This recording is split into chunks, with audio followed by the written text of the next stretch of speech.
कैलाशपति शिव शंकर, तुम हो भोले दया के सागर। तुम कैलाशपति शिव शंकर, तुम हो भोले दया के सागर। दूर करो सब दुख हमारे, दूर करो सब दुख हमारे।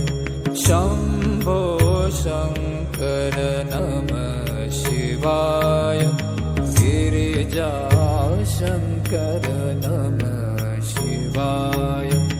आदिदेव तुम नमः